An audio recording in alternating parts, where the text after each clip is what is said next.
अस्सलाम वालेकुम नाज़रीन, मैं आपकी मेज़बान शुमाइला हुसैन और आप जानते हैं कि हमने सिलसिला शुरू कर रखा है इस मुल्क की नामवर शख्सियात से इंटरव्यूज़ का, उनसे मुकालमे का, उनसे बातचीत का। आज हमारे प्रोग्राम में हमने जिस शख्सियत को दावत दे रखी है, आप जब उन्हें देखेंगे तो आप खुश होंगे। इसलिए खुश होंगे कि आप अब तक उनके ड्रामे देखते रहे हैं स्क्रीन पे, आप अब तक उनकी लिखी हुई फिल्म्स देखते रहे हैं और इसके साथ साथ आप उनके कॉलम्स पढ़ते रहे हैं और उनके नावल भी आपकी नज़रों से गुजरे होंगे अगर आप बुक लवर हैं तो। हमारे साथ मौजूद हैं जी आज आमना मुफ्ती। अस्सलाम वालेकुम आमना। जी वालेकुम अस्सलाम। एक तो मुझे ये बताएं कि आप मुफ्ती हैं या आपका नाम आमना मुफ्ती है? ना तो मैं मुफ्ती हूँ और ना ही मेरा नाम आमना मुफ्ती है। ये एक जेनेटिक मजबूरी है। मेरे बुज़ुर्ग जो थे वो इतनी सदियों तक मुफ्ती रहे कि ये नाम जेनेटिक्स के साथ, ये टाइटल कुछ ऐसा साथ चिपका कि अब अगर ये हट जाए ना तो वो जैसे इस्मत चुगताई ने कहा ना, बेकुंडे की प्याली। अब मुफ्ती के बगैर मुझे यूँ लगता है कि मेरा कुंडा टूट गया, तो मैं यूज़लेस सा फील करती हूँ। तो बहरहाल मेरे नाम का एक हिस्सा बन चुका एक लाहका है जो लाहक हो चुका है। लाहक हो चुका है, जिंदाबाद। देखें, इंटेलिजेंट खातून से बात करें तो मज़ा आता है ना, ये सही कहते हैं लोग। अच्छा आमना, आपके ड्रामे भी देखे हम, कुछ ड्रामे नज़रों से गुजरे, सारे तो मैं नहीं कह सकती। एक आध नावल भी आपका मुझकम इल्म नाकिसुल इल्म खातून की नज़रों से गुजरा। आप लिखती बड़ा आला है, मतलब ख़वातीन के हवाले से तो ये कहा जाता है कि इनके पास टाइम नहीं होता, मसरूफ़ होती हैं, घर भी देखना होता है, बच्चे भी देखने होते हैं और जॉब्स भी कर रही होती हैं। आप जॉब्स भी माशाल्लाह करती रही हैं, साथ साथ आप पढ़ाती भी रही हैं, फिर आपने डिग्रियां भी की हैं और जहाँ तक मेरा ख्याल है, जहाँ तक मुझे इल्म है कि आप शादी के बाद जाके आप अपनी एजुकेशन अब तक की जो कंप्लीट की है, तो इस दौरान में आप लिखती कब हैं और इतना अच्छा कब लिख लेती हैं? वो हमें कोई गुर भी बताएं और वो तरीका भी बताएं। अच्छा, इसमें शुमाइला 3-4 हिस्से आ गए आपके सवाल के। एक पहली बात तो ये आ गई कि औरतों के पास वक्त ही तो होता है और घर को देखने में कौन सा हाथी घोड़े जोते जाते हैं। घर तो वहीं रखा है, वो कहीं जा तो नहीं रहा।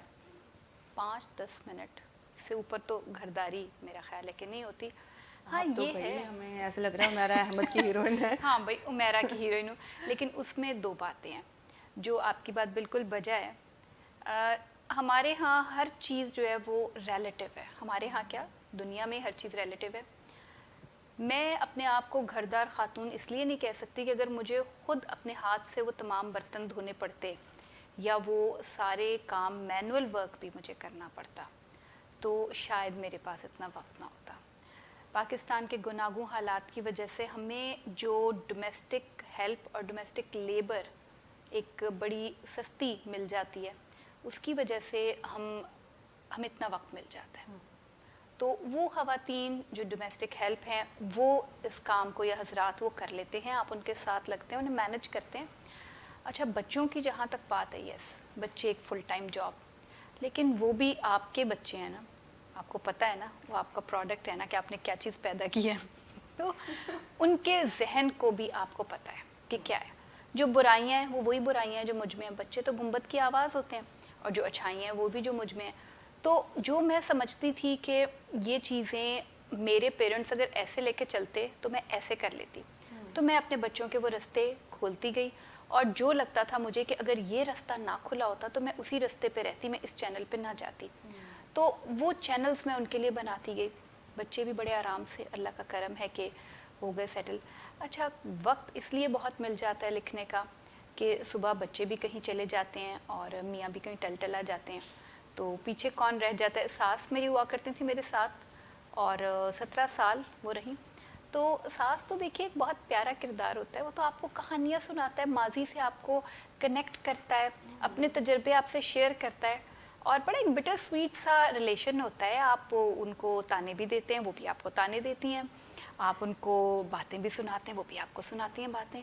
लेकिन इन द एंड हम एक ही जगह खड़े होते हैं। जैसे एक बॉस होता है और एक इंटर्नी होता है, तो वो उनके दरमियान एक लव हेट रिलेशन होता है, होता ही होता है। क्योंकि बाद में आपने उसी सीट पे आना है। तो वो एक बड़ा प्यारा रिलेशन था, तंग भी बहुत करती थी, मैं भी उन्हें बहुत तंग करती थी। तो वक्त गुजर जाता था बड़ा अच्छा, और उनको भी मैं बहुत वक्त देती थी, वो भी मुझे मतलब वो सब एडअप करता है, वो सब आपकी ज़िंदगी के तजुर्बों में एडअप करता है। और बाकी ये है कि जो मिलना जुलना बाकी ज़िंदगी का है वो भी चलता है, पढ़ाई भी चलती है। लिखने के लिए फिर भी आपको रात का वक्त भी मिल जाता है, दिन का वक्त भी मिल जाता है। हाँ, जो चीज़ें मैंने स्क्वीज़ की वो मैंने किटी पार्टी स्क्वीज़ की, मैंने मैंने कभी कमेटी नहीं डाली, बड़ा दुख है। बड़ा टाइम ले जाती है ना वो, मैंने जब भी शुरू की दरमियान में छोड़ दी कि कोई चल ही नहीं कमेटी सकती है। लेके भाग जाता है ना। हाँ, बिल्कुल। तो वो मुझे ये होता था कि अगर मैंने डाली तो वो बंदा मैं आऊँगी, I can not resist that much money. जिसका कोई लिखत पढ़त न रसीद ना खाता, तो लेके भाग जाओ भाई। मतलब वो बहुत टेम्पटिंग होती है ना। तो मैं अपनी बदी से लोगों को बचाने के लिए मैंने कभी कमेटी नहीं डाली। अच्छा। तो वो बड़ा वक्त मुझे मिल गया। फिर वो वाली सोशलाइजेशन जो बच्चों के पेरेंट्स से, अपने जो आपके बच्चों के क्लास फेलोज होते हैं उनकी मदर्स से की जाती है, आप बर्थडे पार्टीज पे जाती हैं आप, अच्छा वो वाली गॉसिप वो सारी मैंने सेक्रीफाइस की for the sake of writing. बड़ा ही दुख है। तो वो चीज़ें फिर, अच्छा जो सेल्स आती हैं जिन पे लोग जाके एक दूसरे के बाल नोचते हैं, मैंने नहीं नोचे आज तक किसी के बाल सेल पे ना। तो कपड़े भी महंगे खरीदने पड़ते हैं फुल प्राइस पे। हाँ, फुल प्राइस ये चीज़ें हैं, ये सेक्रीफाइसेस मैंने की, यस ये मैंने की, और यहाँ से आपको बहुत वक्त मिल जाता है। यानी आपने टाइम मैनेज किया। टाइम मैनेज हो गया, तो ये 2-3 चीज़ें मैंने अपनी ज़िंदगी से निकाली। हाँ, मैं मिस करती हूँ, होना चाहिए था ये भी, लेकिन बहरहाल अब कुछ तो छोड़ना था, पढ़ाई छोड़ देती या अच्छा, बच्चे या कुछ आपको और। देख के नहीं लगता वैसे, आप जो कुछ कह रही हैं, आपने ये भी मिस किया वो भी मिस किया, माशाल्लाह आप जिंदा दिल हैं। मेरी जब भी आपसे मुलाकात हुई तो आपको इतना ही हंसता खेलता हुआ पाया, बल्कि जब मुझे फ़र्स्ट टाइम मुझे याद है अलहमरा में आपसे जब मेरी मुलाकात हुई तो आप अपने बच्चों का जिक्र कर रही थी। तो मेरा ख्याल है छोटे छोटे बच्चे होंगे, लेकिन आपने बताया कि शायद बेटी थी या बेटा यूनिवर्सिटी जा रहा है और इस तरह से कुछ आपने जिक्र किया, तो मेरे लिए हैरत का झटका था। मैं हैरान हो के मैं क्या है, मतलब इतना बड़ा बच्चा है, तो मतलब बच्चे हैं माशाल्लाह, लगते क्यों नहीं है ऐसा, आपको देख के नहीं लगता कि इतने बड़े बड़े बच्चे होंगे। इसका ऐसे लगता है कि जैसे आपने अपनी पर्सनैलिटी पे, अपनी सेहत पे, अपनी फ़िटनेस पे बहुत काम किया होगा, बहुत ध्यान दिया होगा। अगर आप एक काम कर रहे हो तो फिर दूसरी तरफ काम करने का टाइम नहीं बचता। तो फिर वही बात, फिर वही सवाल आ जाता है कि अगर आप इतना ही लिखने की तरफ रही हैं तो आप उस तरह क्यों नहीं होगी जैसे ज़्यादा बैठने वाले लोगों के साथ होता है, मोटे हो जाते हैं, भद्दे हो जाते हैं, पर्सनैलिटी अच्छी नहीं रहती है। तो ये हम औरतों को ज़रा तजस्सुस होता है ना कि ये बच्चे नहीं है ना, लिख रही है, सोनी फिर पे ये कर दी की है। अच्छा, वो मैं आपको बता दूं, अब ये बताना नहीं चाहिए, मैं कभी जिम नहीं गई ज़िंदगी में, मैं वॉक पे नहीं गई कभी, मैं देसी घी के पराठे खाती नहीं हूँ, मैं ठूंसती हूँ। और मैं नाज़रीन आमना की बातों में बिल्कुल नहीं आ रहा। मैं आपको बिल्कुल सही बता रही हूँ। और मैं बमुश्किल तमाम उठ के कहीं जाना हो यूनिवर्सिटी वगैरह तो उठ के तैयार हो जाती हूँ, अदरवाइज़ मुझे मेरे बिस्तर से कोई नहीं उठा सकता, चाहे कुछ भी हो जाए। तो ये जो चीज़ें हैं, ये एक तो मेटाबॉलिज्म होता है आपका, वो अल्लाह का शुक्र अच्छा इनहेरिट कर लिया। दूसरी चीज़ ये है कि फालतू की फजूल की चीज़ें जो होती हैं ना, बस बिला वजह अड़ंग बड़ंग, वो नहीं खाई कभी। मीठा नहीं कभी खाया ज़िंदगी में, मीठा मैं बिल्कुल भी नहीं खाती, तो बस वो उसकी जगह नमकीन खा लेती हूँ तो बच जाती हूँ। ये मीठा जो है ना, शुगर इंडस्ट्री, ये इसने हमें तबाह किया है। मैं कोल्ड ड्रिंक्स नहीं पीती, किसी तरह की मिठाई के करीब नहीं फटकती, बनाती हूँ, देखती हूँ उनको, मगर खाती नहीं हूँ। हमारे अब्बा को डायबिटीज़ थी और उन्होंने कंट्रोल की हुई थी फूड से, तो उनको ये था कि मेरे बच्चों के जेनेटिक्स में है तो आगे ना आ जाए। हमारे घर से मीठा गायब हो गया, बेकरी प्रोडक्ट्स गायब हो गए, और ऐसी चीज़ें बड़ी खामोशी के साथ हमारी डाइट से गायब हो गई और ऑर्गेनिक पे स्विच कर गए। तो organic food, just use organic food. You don't need any gym, you don't need anything, कोई स्लिमिंग सेंटर्स, कोई आपको मुंह में बॉटेक्स भरवाने की कोई ज़रूरत नहीं है। आप ऑर्गेनिकली चलें, नेचर के साथ एक तवाज़ुन है, उस तवाज़ुन में चलें, उसको समझ के चलें। नेचर आपको वैसे ही रखेगी जैसा वो चाहती है। अगर आप उससे जंग करेंगे, आप कहेंगे नहीं मैंने मैकडोनल्ड्स जाना है, डेली जाना है, मैं तो खुद तो हफ्ते फिर- में 2-3 दिन KFC चली जाती हूँ, नहीं, मैं नहीं क्योंकि जाती। दोपहर का खाना अमूमन घर जाके तो खाया नहीं जाता, बाहर ही फिर रही होती हूँ मैं। नहीं, मैं नहीं जाती तो ना। मैं जाते जाते एक छोटा मोटा बर्गर, क्रंच बर्गर, मतलब इस तरह की बस चीज़ें खा ही लेती हूँ। ये चीज़ें हैं ना, ये फिर हमें ले जाती हैं कहीं की कहीं। इवन अभी आपने नाम लिया, मेरे मुंह में पानी आ गया, मतलब इतना पसंद है मुझे तो ये बाहर की चीज़ें। मैं निकलती हूँ घर से तो मैं पराठा खा के, तो हाँ, अभी मैं मैंने आपको बताया कि साग क्यों है, और साग नहीं, की साग मैंने साग आपको की बताया। अफादियत, उसके साथ जो हमारी मोहब्बत है पाकिस्तानियों की, पंजाबियों की स्पेशली, वो तो वैसे ही मिसाली बिल्कुल, है वो ना। मैंने आपको बताया ना कि झंडे में ग्रीन रंग और वाइट रंग किस चीज़ की अलामत है। तो ये चीज़ें जो है ना, ये अभी तक मुझे उस मोटापे और उन चीज़ों से बचाए हुए हैं। जिंदाबाद। अच्छा आमना, चले ये तो वो थे सवाल जो देख देख के हमेशा मैं सोचती थी कि आमना से कब मैं बैठूंगी, कब पूछूंगी। अब हम ज़रा आपकी लिखी हुई चीज़ों की तरफ आ जाएं, मौज़ूआत की तरफ आ जाएं।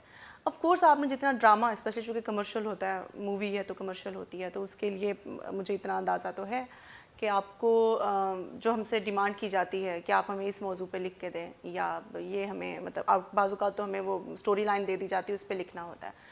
तो स्टोरी लाइन जब भी आपको मिली, मतलब कोई भी दे दी, आपने उस पर लिख दिया, या आपने इस पर चुना बैठ के कि नहीं, जो मेरे लिखने के मौज़ूआत हैं ग्रेसफुली मैं सिर्फ वही फॉलो करूँगी, मैं जस्ट इसलिए नहीं कि मुझे नाम बनाना है या मुझे इंडस्ट्री में आना, मैं लिखती रहूँगी।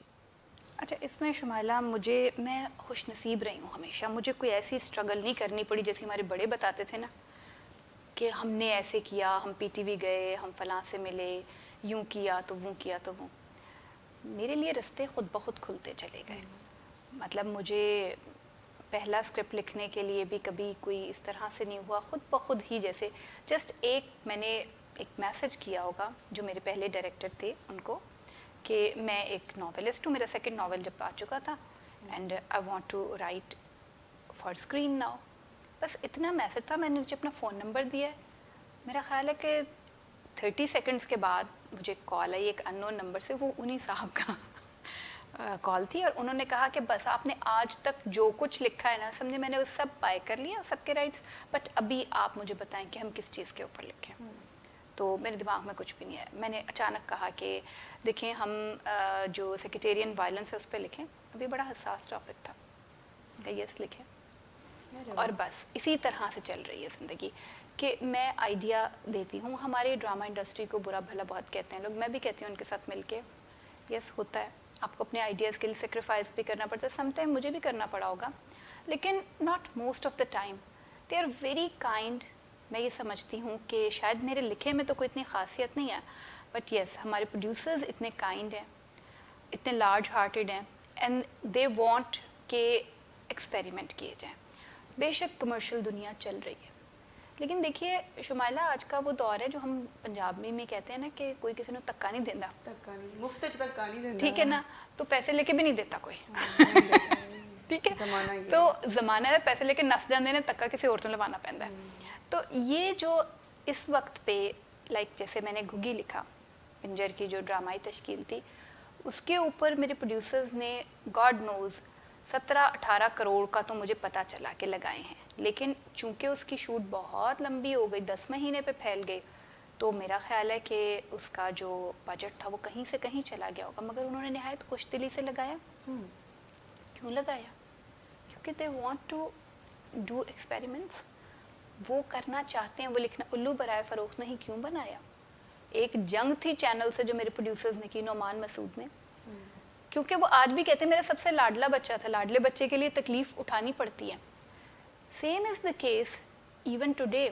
मतलब मैं 22 प्लेस लिख चुकी हूँ, इसका मतलब है कि साल में 24, बल्कि 2 अब एक शूट पे है और एक अब प्रोडक्शन में जाने वाला है, कि लोग ऑफ बीट या आउट ऑफ द बॉक्स या डिफरेंट चीज़ चाहते हैं बनाना। ऐसा नहीं कि ऐसा नहीं, लेकिन वो किससे बनवाएंगे? वो उससे लिखवाएंगे जिसके ऊपर उनको ट्रस्ट होगा। वो ट्रस्ट उनका कैसे डेवलप होगा? आपका काम देख के। स्क्रिप्ट पढ़ेंगे वो आपकी, वो ऑलरेडी लिखे हुए नॉवेल्स पढ़ेंगे, फिर वो आपसे गुफ्तगू करेंगे। खुद बहुत बेवकूफ़ नहीं होते। हमारे दिमाग में एक बात बैठ चुकी है कि सेठ है ना तो बेवकूफ़ है। भाई हम इतने सियाने होकर 2 रुपए नहीं कमा सके, सेठ ने एम्पायर बिल्ड किया, तो उसको पता है कि मुझे किस चीज़ पे पैसे लगाना है। पैसा लगाना किस, वो मेरे लिखे पे पैसा लगाते हैं। रेटिंग वैसे नहीं आएगी, लेकिन वो एक और तरह के क्रिटिकली एक्लेम्ड होते हैं, उनकी रिस्पेक्ट का बाइस बनते हैं, उनकी भी मेरी भी। और जो डायरेक्टर काम करता है उसको भी काम करने का लुत्फ भी तो आता है ना। और फिर देखिए कि एक्टर्स चाहते हैं कि वो ऐसे कैरेक्टर्स करें, इस तरह के काम करें जिसमें उनको अपनी एक्टिंग स्किल्स को इस्तेमाल करने का मौका मिले। तो ये जो इन सब पे एक इल्ज़ाम है ना कि ये रन ऑफ द मिल चीज़ें ही बनाते जाते हैं, नहीं, रन ऑफ द मिल सारी चीज़ें नहीं होती, लेकिन सारी चीज़ें जो हैं वो क्लासिक्स भी नहीं बन सकती, सारी चीज़ें आउट भी तो चल रहा होता है ना। और देखिए शुमाइला, ये एक इंडस्ट्री है। तो अब आप देखिए कि एक चैनल में अगर 50,000 भी मुलाजिम हैं तो उनका चूल्हा कौन जलाता है? 8 बजे की स्लॉट वाला ड्रामा राइटर। अब अगर वो वहाँ पे आपको फ़िलॉसफी को हज़म करने के लिए, समझने के लिए एक टाइम होता है, that is not always the prime time. 8 to 9 entertainment का टाइम है। अब वो एंटरटेनमेंट वो जैसी प्रोड्यूस करते हैं वो उसी तरह की एंटरटेनमेंट होती है। और एंटरटेनमेंट में फ़िलॉसफी नहीं होती, एंटरटेनमेंट में बहुत out of the box ideas नहीं होते। तो वहाँ अगर वो फिर भी चला रहे हैं, महीने में, हफ्ते में एक प्ले वो मेरा भी चला देते हैं या इसी तरह के किसी और राइटर का, तो इस कंट्रीब्यूशन को हमें बिल्कुल ही कलमज़द नहीं कर देना चाहिए। ये भी मौजूद है। और देखिए हम लोगों को भी इल्म नहीं होता क्योंकि हमने सारे ड्रामों को रद्द कर दिया, तो हम तलाश ही नहीं करते। हम अपनी नीश को, हाँ। मैं लिखती हूँ नीश ऑडियंस के लिए, लेकिन वो अपनी नीश को तलाश नहीं करते। और जो तलाश करते हैं वो तलाश करके किसी न किसी चैनल, उनको पता होता है, वो वेट कर रहे होते हैं कि आमना का प्ले कब आएगा। अब 3 साल से मेरा कोई प्ले नहीं आया, तो they are waiting for it. मुझे कांटेक्ट भी कर लेते हैं समटाइम, सोशल मीडिया के थ्रू आप कहीं ना कहीं पकड़े जाते हैं, तो वो पूछ लेते हैं, क्वेश्चन कर लेते हैं किसी पेज पे, कहीं मुझे टैग कर देते हैं कि अगला प्ले कब आएगा, तो दैट मीन्स कि they are waiting for it. ये चल रहा है सिलसिला। अच्छा, अब तक हमने देखा है जो हमारी ड्रामा इंडस्ट्री है उसमें जो ख़वातीन लिख रही हैं अब तक, उनका ये है कि ज़्यादातर तो पॉपुलर लिटरेचर लिख रही थी पहले से ही, मतलब जिनके बारे में संजीदा लिटरेचर वाले बैठ के मजाक उड़ाते हैं, जो उनको अदब के खाते में गिनते भी नहीं हैं। आपको पता ये भी हो रहा होता है, यहाँ भी लॉबीज़ बनी हुई होती हैं अदब में। तो आप अपने आप को कहाँ फॉल करती हैं कि आपको लगता है कि आपने जो पहले लिखा वो पॉपुलर लिटरेचर था, या अब जो ये ड्रामा तो होता ही पॉपुलर लिटरेचर है ना, मतलब ये तो है ही इसकी फॉर्म, और कमर्शियल फॉर्म है बाकायदा, ये जब हम पढ़ाते हैं और जब खुद भी पढ़ते हैं फिर समझ आती चीज़ों की। बहरहाल आप खुद को कहाँ करती हैं कि आपने जब नावल लिखा उसमें और ड्रामे में फ़र्क कितना है? देखिए फ़र्क तो ये है कि उसमें मैं और कारी हैं बस। ड्रामे में मैं और प्रोड्यूसर हैं और डायरेक्टर हैं। प्रोड्यूसर तो एग्जेक्टिव प्रोड्यूसर होते हैं, वो तो नहीं है, तो मैं और डायरेक्टर हैं। उसके बाद आ जाते हैं राइटर, एक्टर्स। तो हम 3 जो पार्टीज़ हैं, अगर हमारे दरमियान हम एक पेज पे होंगे, कॉन्सेंट होगी, समझेंगे, वो लोग उस प्ले को अंडरस्टैंड करेंगे, उसकी फ़िलासफ़ी को, उसके लार्जर थीसिस को, उसमें जो आइडिया बताया गया उसको समझेंगे, कैरेक्टर्स की आर्ट को अंडरस्टैंड करेंगे और उसकी स्किन में चले जाएंगे, तो फिर वो चीज़ बनाएंगे। वो पॉपुलर चीज़ पॉपुलर हो भी सकती है क्योंकि classic means that is popular for ages, for times, लेकिन अगर ये चीज़ मिस हो जाएगी ना तो कन्वे नहीं हो पाएगा। वेयरएज़ नॉवल में ऐसा नहीं होता। नॉवल में अगर फ़ी ज़माना वो पॉपुलर भी नहीं होता तो आप लिख के छोड़ देते हैं, क्योंकि हर दौर में वो उसके एक निश ऑडियंस होते हैं और एक क्रिटिक्स होते हैं जो उसको अंडरस्टैंड करते हैं, समझते हैं, और फिर वो उसको वो मौजूद रहता है। तो नॉवल में इंटरमीडिएटरी नहीं होती, डायरेक्ट अप्रोच होती है, और ड्रामा में इंटरमीडिएटरी है। तो अगर कहीं पे आपका डायरेक्टर उस लेवल पे काम नहीं कर रहा, नहीं अंडरस्टैंड करता, इसीलिए टीम होती है ना राइटर डायरेक्टर की हमेशा। तो अगर वो आपकी टीम नहीं बन पाती, आपके एक्टर्स के साथ वो चीज़ नहीं, इक्वेशन डेवलप हो पाती, तो फिर चीज़ें वेस्ट ज़रूर होती हैं। लेकिन ये है कि बहरहाल अब 26 एपिसोड की चीज़ है, आप सोचिए कि तकरीबन अराउंड 24 आवर्स का एयर टाइम है, उसमें हर सीन तो परफेक्ट नहीं होगा, किसी जगह पे उन लोगों से भी, क्योंकि देखिए ये जो ड्रामा प्रोडक्शन है, इट्स नॉट इजी टास्क। टूटे हुए कैमरों से, अजीबोगरीब हालात में कैसे वो बना रहे होते हैं, इजाज़त नहीं है कहाँ पे शूट करने की, क्या हम तो लिख देते हैं, फिर वो कैसे लोकेशंस लेके आएँ, फिर वो सब कुछ कैसे करें, और ऐसे ही कमरों में बन रहे हैं। हमारे पास कौन से बड़े स्टूडियोज़ हैं या कुछ ऐसा है, हमारा इंफ्रास्ट्रक्चर अभी नहीं है।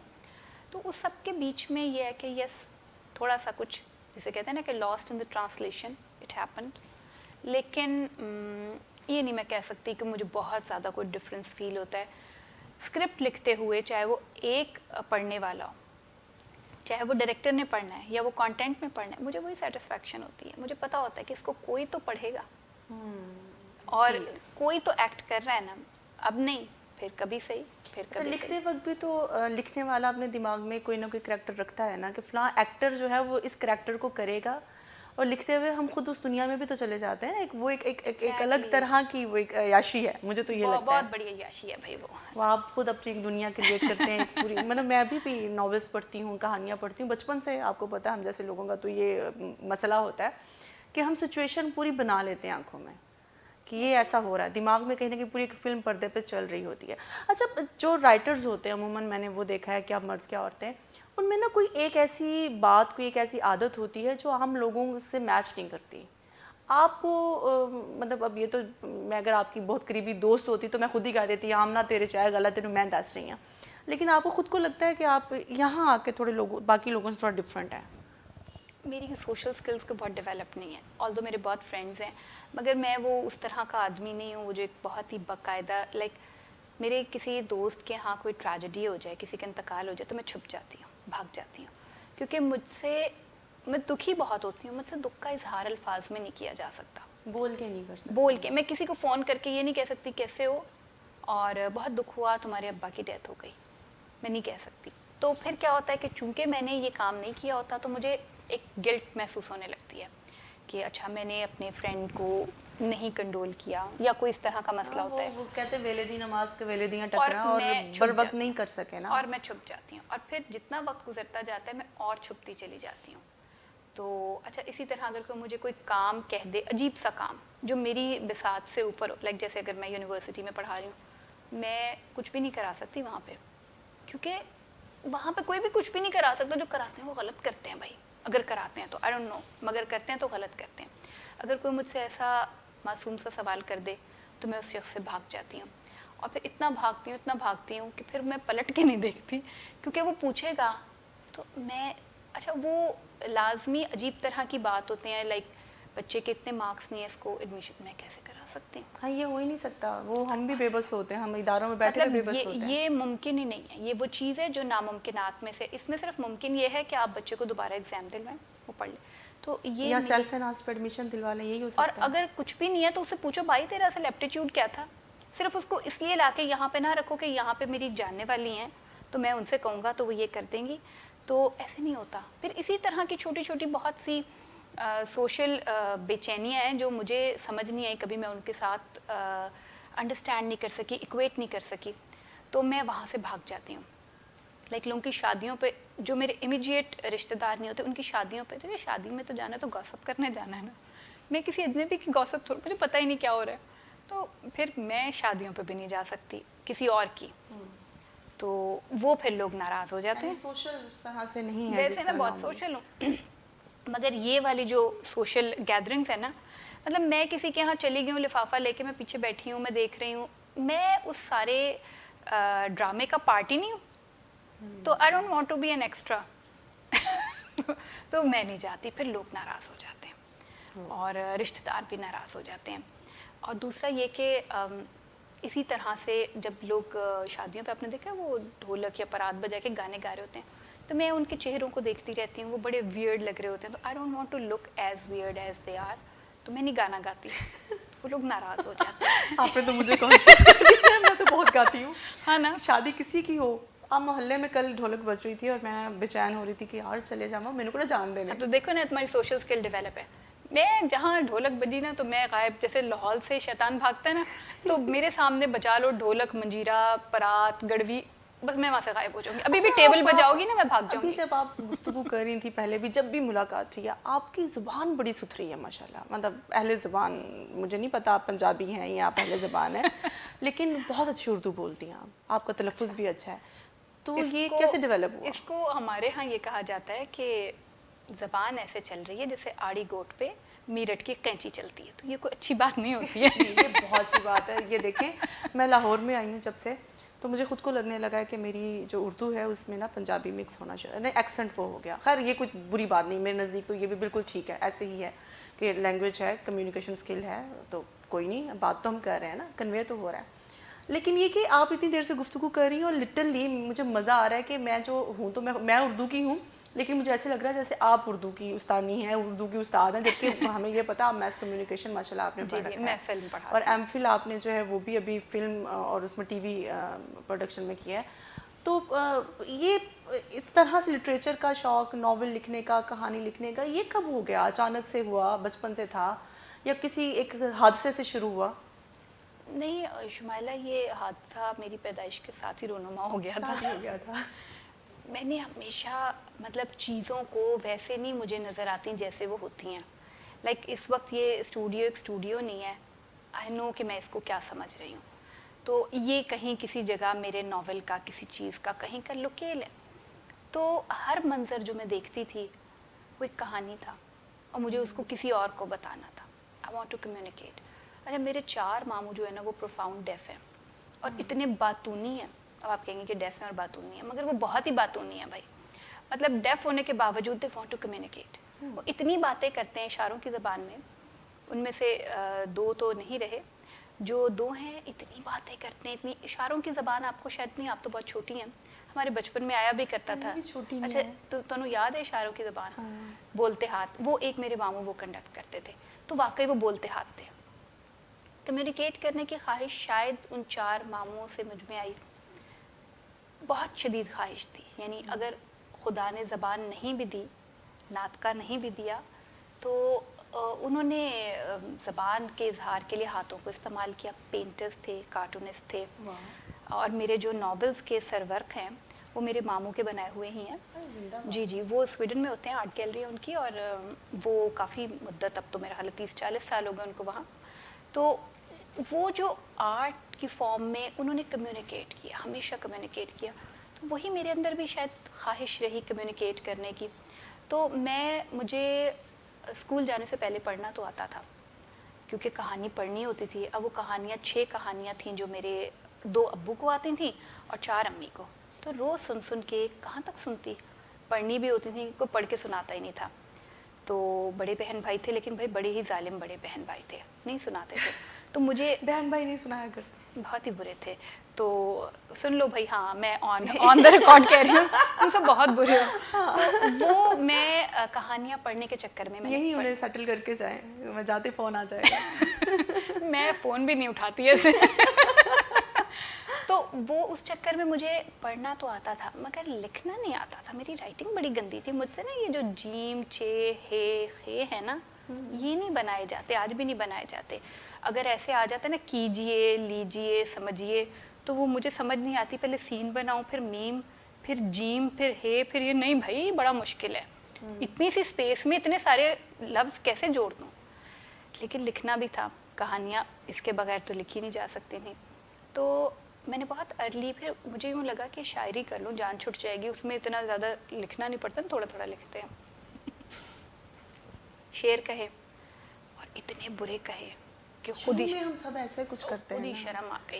अब कहती सबको यूँ नहीं, सुनाऊंगी नहीं, लेकिन भाई वो शायरी इतनी फजूल, 3rd क्लास इश्किया लचर शायरी है कि वो अब मेरे मुंह पे नहीं पड़ती किसी को सुनानी। तो बहुत कहे। शोहरत बुखारी उसमें मेरे उस्ताद रहे, मेरे रिश्ते के चचा थे वो। तो वो हंसते थे, कहते थे कि अच्छा चलो ये लिख के ले आई हो। पान खा रहे होते थे, हंस रहे होते थे, फिर कहते थे अच्छा चलो छोड़ जाओ, इस्लाह कर दूँगा। कहते थे क्यों लिखती हो, ठीक भी कर दिया करते थे, कभी डिस्करेज नहीं किया। तो लेकिन जब मैंने बहुत तवील नज़में लिखनी शुरू कर दी ना, उन्होंने कहा क्या चक्कर है, इतनी लंबी नज़म क्या है, मंजर निगारी क्यों करती हो इतनी, क्योंकि शेर तो 2 उसमें आ गया मिसरों में। तो वहाँ से मैंने पिक किया कि okay, in fact I want to tell the stories in a different medium, जो कि नसर है, नज़म नहीं ये है। किस लेवल पे आपको समझ आई थी, किस क्लास में थी? ये I was in I think मैं इंटर में जब थी ना उस वक्त, उधर मैं एफएससी से जान छुड़ाने की कोशिश करी थी, उधर मैं शायरी से जान छुड़ाना, इतने बुरे शेर कहती थी ना, तो मैं दोनों चीज़ों से, अपने बारे में खुद ही कह रही हूँ, इतने बुरे शेर कहती थी क्योंकि ना मैं। उसमें ना कोई हीरो वीरो तो था नहीं। तो फिर वो क्या होता था, मैं एक बुढ़े शायर की कथा, अच्छा अब वो बुखारी साहब अल्लाह उनको जन्नत नसीब करे, मुझे कहते हैं केड़ा है बुढ़ा शायर, मैं कहती हूँ बुखारी साहब शायद आप है, तो मैं तो नहीं हूँ। अनवर चचा साहब उनको कहते मैं तो नहीं हूँ, मैं तो तेरा चाचा हूँ, तेरे दादे की उम्र का। कौन है कौन? तो कोई भी नहीं है। जब कोई नहीं है तो फिर क्यों लिखती है? किसी के बारे में तो लिखना होता है। तो उन्होंने ये बताया कि for the sake of it नहीं लिखते, तजर्बा है, मुशाहिदा है, दिल को लगी है तो लिखो, ऐसे लिख रही हो। तो वो चीज़ें छुपानी पड़ी। उसके बाद वहाँ से फिर मैंने लिखना शुरू किया, और पहला मेरा जो अफसाना था वो उस वक्त ये एजी जोश, एक मरहूम बड़े अच्छे शख्स थे, अदब दोस्त थे, उनका जो रिसाला था वो भी अदब दोस्त के नाम से था, कासमी साहब के साथ होते थे। उससे पहले मासिर शुरू किया था तौलक कासमी ने, तो उसमें मेरी एक आधी नज़्म है, उस वक्त आई वाज इन स्कूल। तो फिर उसके बाद ये मैंने पहला अफसाना मैंने इनके लिए लिखा। उसके बाद अफसाने लिखे, सवेरा में लिखा, अदब लतीफ़ में लिखा, और आँख में लिखा, आइंदा एक कराची से आता था उसमें लिखा, लिखती गई। और सलीमुर रहमान साहब का वो मेरे पास अभी भी कहीं ख़त पड़ा है, उन्होंने मुझे कहा कि अफसाने में ना लग रहा है तुमने कुछ और भी कहना है, तो आई सी कि तुम नावल लिखना चाहती हो बेसिकली। आई थिंक मैं शायद उस वक्त 22-21 साल की होंगी, या शायद उससे कुछ बड़ी होंगी, लेकिन ये चीज़ मुझे भी लगा कि हाँ ये ठीक कह रहे हैं, बात बड़ी करनी है। बड़ी से मुराद है कि कैनवस बड़ा पेंट करना है। बड़ी बात तो एक जुमले में भी कही जा सकती है, एक मिसरे में भी, लेकिन बहुत कुछ कहना है, बड़ी डिटेल में कहना है, आराम सुकून से बैठ के कहना है। तो फिर मैंने अपना पहला नावल जुर्रत रिंदाना, जो कि वैसे तो टेक्निकली तो मेरा पहला नावल है, मगर था ये सेकंड नावल। पहले मैंने आखिरी ज़माना लिखना शुरू किया, तो मैंने मिडवे छोड़ दिया था, तो वो फिर मैंने लिखा। उसके बाद वो प्रिंट हुआ, उसको पब्लिश हुआ, अच्छा रिस्पांस आया। अच्छा ना भी आता तो शुमाइला करना क्या था लिखने के अलावा? मुझे तो और कोई काम भी नहीं आता ही नहीं तो क्या करती ना, तो बस फिर उसका वो जो आखिरी ज़माना था उसको दोबारा कंटिन्यू किया, लिखा। 2010 में वो कंप्लीट हुआ। 10th मार्च को। तो वही जो मैंने अभी पहले जिक्र किया कि बस उसी दिन मुझे मेरे फर्स्ट डायरेक्टर जो थे उनकी कॉल आ गई, और वहाँ से ड्रामा लिखना मैंने, यानी एक दिन का ब्रेक था नॉवल और ड्रामे के बीच में। इस स्विच करने के बीच में एक दिन का ब्रेक था, यानी वो स्क्रिप्ट कंप्लीट किया है, उसका मसवदा, तो अगले दिन से स्क्रिप्ट राइटिंग का काम प्रॉपरली फुल फ्लज शुरू कर दिया है मैंने। पहला एपिसोड मैंने 11 मार्च या 12 मार्च को लिखा था 2010। यहाँ से काम ये शुरू हो गया, और उसके बाद से अब मैं कंबल को छोड़ती हूँ तो कंबल मुझे नहीं छोड़ता। तो इवन हम भी पूछ लेते हैं जब कभी आपस में बात हो रही हो, हाँ यार वो लाहौर में 2-4 तो राइटर्स बच में हैं तो लिख नहीं रहे। उस दिन एक प्रोड्यूसर साहब से मुलाकात हुई, उनका नाम मैं यहाँ नहीं लूँगी, लेकिन उन्होंने बड़े दुख के साथ हमें बताया कि लाहौर में ड्रामा लिखने वाले लोग कम से कम होते जा रहे हैं, और इस वक्त उन्होंने कहा कि हमें लाहौर में ड्रामा राइटर्स नहीं मिल रहे हैं, हमें मतलब दूसरे शहरों में बैठे हुए उनसे रब्ते करने पड़ते हैं, और जो यहाँ लिख रहे हैं उनके पास काम इतना है, 2-4 लोग ही हैं जो प्रोमिनेंट है। तो मतलब वो जिस तरीके से जिस दुख से बता रहे थे, तो मेरा एकदम शदीद ख्वाहिश हुई कि लिखती तो मैं भी हूँ, तो मैं ड्रामा राइटर क्यों नहीं बनने की कोशिश करती। लेकिन नहीं भाई, नावल लिखना और ड्रामा लिखना ये दोनों चीज़ें मेरे नज़दीक तो यूँ है कि ये आपको पूरी एक तो तवज्जो मांगती हैं, आपको कम से कम यहाँ से कहानी घड़ने वाला दिमाग चाहिए, तख़य्युल ऐसा होना चाहिए कि जब आप कुछ पेश करने जा रहे हैं, आपने मुशाहिदा किया उसको अपने कहानी में पेश करना है। तो मेरे जैसा जो कच्चे दिमाग का कोई आदमी होगा, या मतलब जैसी मैं हूँ बेचारी, मुझे लगा करता है कि इतना नहीं है, लेकिन कि मुझे ऐसे लगता है कि मैं देखूंगी तो मैं एज इट इज़ बयान कर दूंगी, मैं उसमें ना वो तड़का नहीं लगा सकती जो कि एक राइटर को लगाना होता है। तो ये जो तड़का लगाने की बारी, वो जो आप शुरू में बता रही थी, आपके चचा ने आपसे कहा कि आप नज़म लिख रही हैं तो ऐसे ही बस ना लिखती जाओ, मतलब मुशाहिदा अच्छा हो या मुशाहिदा कोई चीज़ दिल को लगे तो लिखो। तो जब आप नावल लिखने की तरफ आई हैं, तो देखिए नावल का तो कैनवस वाकई बड़ा होता है, ये एक तरह से आप एक ज़िंदगी पूरी किसी की पेश कर रहे हैं, और किसी की नहीं, वो आप एक मुआशरे की एक अहद की, अपने ज़माने का आसपास पेश कर रहे होते हैं। आप कहती हैं आप सोशल भी इतनी नहीं थी, बिल्कुल भी नहीं, अभी भी कम है, तो इस तख़य्युल के बुनियाद पर आप एक पूरा नावल कैसे लिख सकती हैं? क्योंकि मुझे अब तक जितने मैं राइटर्स को देखती हूँ ज़्यादातर घूमने फिरने वाले लोग हैं। हाँ, घूमना फिरना एक अलग है, सोशल होना एक अलग है। घूमती फिरती मैं बहुत हूँ, ट्रैवलिंग मैंने बहुत की है, और बस ट्रैवलिंग तो ये है कि मुझे जिप्सी कह सकते हैं कि बस निकल जाऊँ तो निकल जाती हूँ, फिर वापस पकड़ पकड़ के घर, जैसे मेले में जाके बच्चे को रोते पीटते को वापस लाते हैं। तो और उसके लिए वहाँ पे मेरी सारी सोशल स्किल्स जो हैं बड़ी पॉलिश हो जाती हैं। अरे वाह। मैं अजनबियों से बात भी कर लेती हूँ और सब कुछ कर लेती हूँ, मतलब जो मैं आम तौर पे नहीं कर सकती वो मैं ट्रैवल में कर लेती हूँ। तो यूँ मुशाहिदा मेरा बहुत है। और दूसरी ये कि देखो, मैं एक बहुत लंबे चौड़े ख़ानदान में 8 बहन भाई थे, मुझे बाहर जाने की क्या ज़रूरत थी, मेरी तो कायनात मेरे घर के अंदर मौजूद थी। और मेरा बड़ा भाई 1959 में पैदा हुआ और मैं उससे 18 साल छोटी हूँ, तो हमारे दरमियान तो पाकिस्तान की शक्ल बदल गई ना, बंगाल अलग हो गया, हम कुछ और हो गए, बिल्कुल। 2-3 आइन बीच में आ गए, तो ज़माने बदल गए। वो भी तो कैरेक्टर्स थे, उनकी फैमिलीज़, एक्सटेंडेड फैमिलीज़, मेरा अपना ननियाल इतना बड़ा, ददियाल इतना बड़ा, स्कूल में फ्रेंड्स होते हैं, कॉलेज में फ्रेंड्स होते हैं, यूनिवर्सिटी में फ्रेंड होते हैं। अगर आप वो थोड़ी सी वो वाली सोशलाइजेशन जो है कमेटी पार्टी वाली वो छोड़ भी दें, तो भी there are lots and lots of people around you. मुलाजिम होते हैं, मुलाजिमों की फैमिली होती है, उनके प्रॉब्लम्स होते हैं। और सिंस मेरा ताल्लुक तो चूँकि देहात से रहा, I am a farm raised child. अच्छा, इसमें दो बड़े मज़े की बातें होती हैं। जब मैं ये बताती हूँ तो जो हमारे मतलब अक्सर इंटरव्यू करने वाले बच्चे जो अपने थीसिस वगैरह के लिए कर रहे होते हैं, मुझसे कहते हैं मैम फिर आप मदरसे जाती थी, जब स्कूल में थी, गांव में थी, तो फिर मैं उनको समझाती हूँ कि बेटा फार्म और गांव में एक बुनियादी फ़र्क होता है। गांव इज़ अ कम्युनिटी, फार्म एक अकेला घर होता है। अकेला घर फिर वो होता है। समझते हैं वो फार्म हाउस में, कहती हूँ नहीं, वो बेदियाँ रोड वाले फार्म हाउस नहीं, इट्स अ वर्किंग फार्म। इसको समझने की कोशिश सही। करो।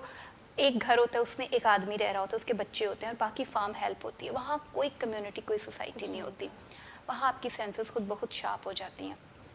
तो यस, आई थिंक कि this contributed to my imagination a lot. हम ना आपसे बातें करने के लिए तो बहुत सारी हैं, मतलब सीरियसली अभी मुझे ऐसा लग रहा है कि चूँकि बहरहाल एक टाइम स्पैन है, उसके अंदर ही रह के हमें बातें करनी होती हैं, चीज़ें कंडक्ट करनी होती, इंटरव्यू कंडक्ट करना होता है। आपके पास जितना कहानियाँ हैं, जितनी बातें हैं, अभी तो मुझे कुछ फेमिनिस्ट पॉइंट ऑफ व्यू से भी बातें करनी थी, अभी मुझे आपके मौज़ूआत पर भी बहुत सारी बातें करनी थी, लेकिन चूँकि मुझे एक और पहलू के हवाले से ज़्यादा तजस्सुस था, तो मैं उसको हम छेड़ बैठे और उसी पे रह गए। बहरहाल प्रोग्राम का टाइम हमारा ख़त्म होने वाला है, हमें अभी वाइंड अप की तरफ जाना होगा। वो जो तशनगी है वो रह गई है, तो इंशाल्लाह फिर मैं कोशिश करूँगी, मेरी ख्वाहिश होगी कि दोबारा हम आपस में इस तरह से मिल बैठें और वो गुफ्तगू हम इसी तरह से रिकॉर्ड भी करें और वो लोगों तक भी जाए। आपसे सीखने के लिए भी बहुत कुछ है हमारी नस्ल के लिए, आपसे मतलब आप सब्जेक्ट कोई और है, आप पढ़ा कुछ और रही हैं, लिख कुछ और रही हैं, कर कुछ और रही हैं, तो इस हवाले से भी बहुत सारी बातें अभी आपसे करनी है। लेकिन आखिरी बात कि जो आजकल जो बच्चे हैं वो रातों रात जो है वो अमीर भी होना चाहते हैं, वो नाम भी कमाना चाहते हैं, लेकिन वो जो काम करने का उसकी तरफ नहीं आते। उस हवाले से आप कोई आखिरी मैसेज, कोई एक अच्छी सी बात जो उनको थोड़ा गाइड कर सके, प्लीज़ वो एक कहिएगा। देखो, उनको कोई गाइड नहीं कर सकता। ये तो कहते चौधरी साहब, फिर मैं इनकार ही समझा।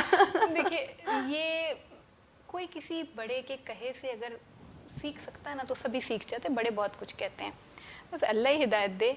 और ये ख्वाहिशात, यस, रातों रात अमीर बनने की ख्वाहिश और रातों रात मशहूर होने की ख्वाहिश, यही आपको कुछ बना देती है।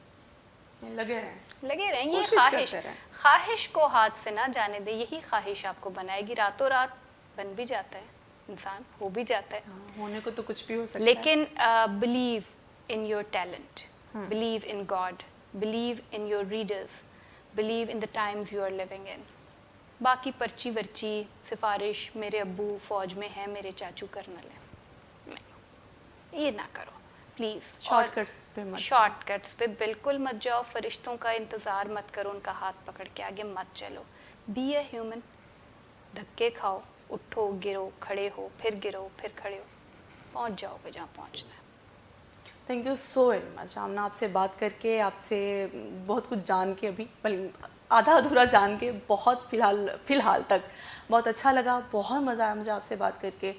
और मेरी अपनी पर्सनल एक ख्वाहिश है कि आपसे मज़ीद कुछ सीखूं, कभी आपके साथ बैठूं। देखने में तो आप मुझसे छोटी लगती थी, लेकिन अभी जब पता चला कि नहीं आप थोड़ी सी बड़ी हैं, तो अब फिर मैंने आपको थोड़ा सा बड़ा मान ही लिया है।